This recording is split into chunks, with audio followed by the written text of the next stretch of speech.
I don't know why anyone would name their child a swear word. Clearly, my parents were out of their mind when they chose it. And because of the stupid name they picked for me, I've had to get used to the smell of poo. And no, I'm not just talking about when I go to the toilet. It started when a French boy moved to our school. The teacher was doing the register, and when she got to my name, the French kid started laughing hysterically.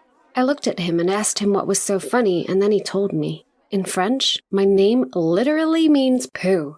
As if that's not bad enough, it's also used as a swear word. We were only 10 at the time, but I'd heard my mom and dad shouting at each other using the English version of the word. It was a bad word. I was so angry. Why did my mom and dad choose such a horrible name for me? Did they think I was just a piece of poo? For the rest of the day, my classmates called me Poo Girl, and no one would sit next to me. It was the worst day of my life.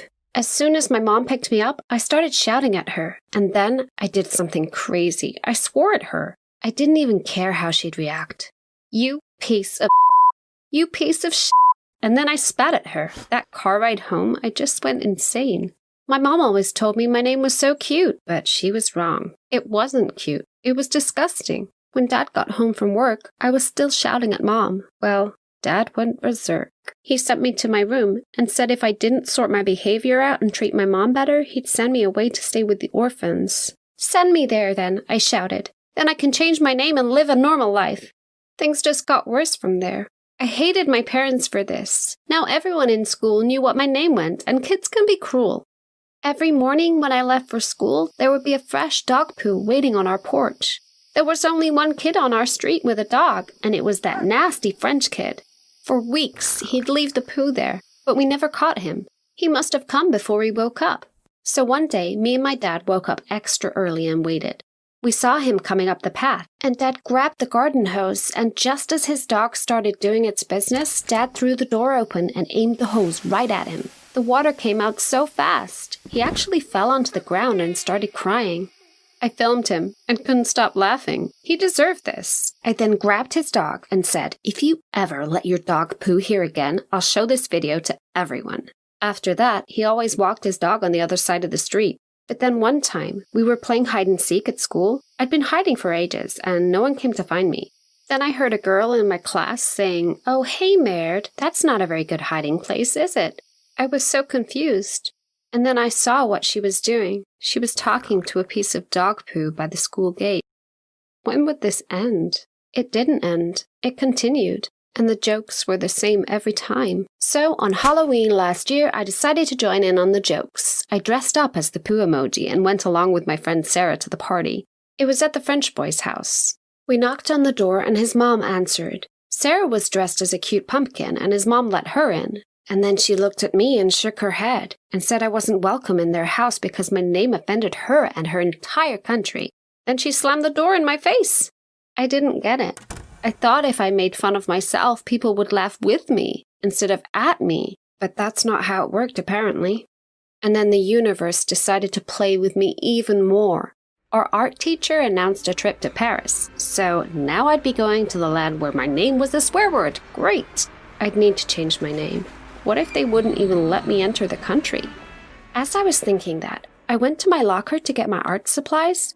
I could smell it before I even saw it. A huge steaming turd lying on my books. It looked like a human one this time. I heard a bunch of guys laughing behind me. I gave them a death stare and tried to use a tissue to scoop up the poo. I wanted to throw it at them, but they ran off. The poo left a big smear across the front of my book. Gross!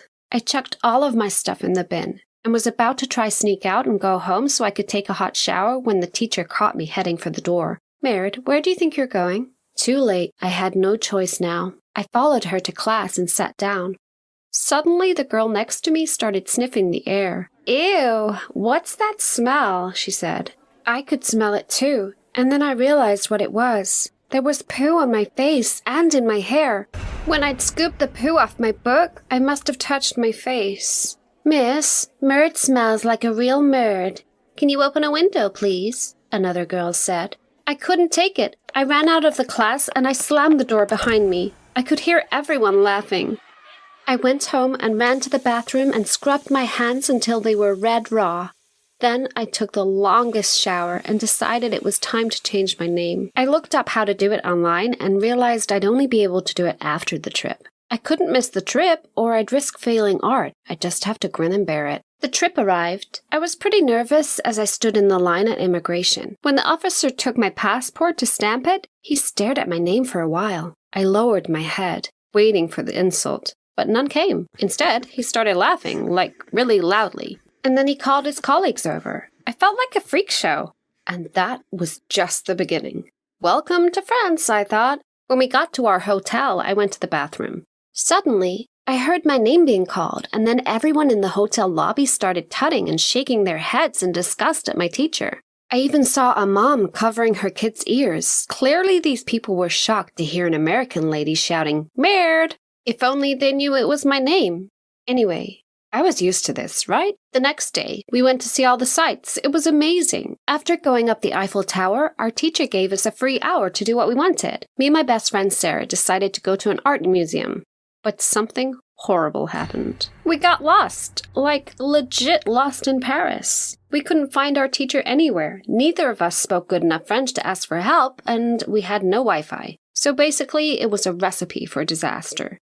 There was a man nearby, and he was saying my name. I ran over to him thinking maybe he was a security guard looking for me, but then I realized he was stinking drunk, and maybe even crazy. Okay, yeah, he was definitely crazy. After waiting on the steps for like an hour, we decided to head back towards the Eiffel Tower. Luckily, it's easy to find that at least, but by this point it was getting dark, and yep, you've guessed it, this crazy drunk man was stumbling along behind us. Picture 2 American girls running around a French street screaming. We must have looked ridiculous. I had all these visions of us getting kidnapped. I knew I shouldn't have gone to France, and not just because my name is like the main swear word over there. Anyway, he wouldn't stop following us. He just kept chanting my name. Merde, merde, merde. If we weren't so scared, it would have been funny. But then things took an unexpected turn.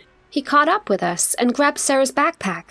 He was trying to mug us. I'd heard about pickpocketers, but I wasn't prepared for this. I panicked, picked something up off the ground, and threw it at him.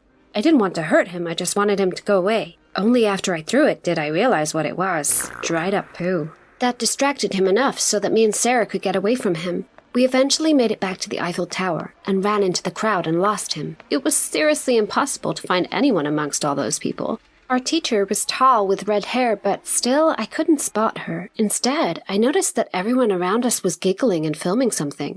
I stopped for a second and looked around. I couldn't see anything interesting, but then I heard it. Our names, well, my name, on a loudspeaker, being broadcast all around the Eiffel Tower. I wanted the ground to swallow me up. I couldn't understand anything else the announcer was saying. But I figured if I went to the front of the ticket booth area and said, "Bonjour, I'm Merde," they'd be able to help us. A policeman appeared and started escorting us towards his van. Suddenly people started clapping and laughing, and they were all pointing at me and flashing their cameras. I had no idea what was going on. Were we in trouble? But then the roads became familiar, and I realized he was taking us back to the hotel. Our teacher was standing in the entrance waiting for us, looking so worried. She kept apologizing for taking so long to find us, explaining that no one would take her seriously when she'd reported us missing, all because of my name.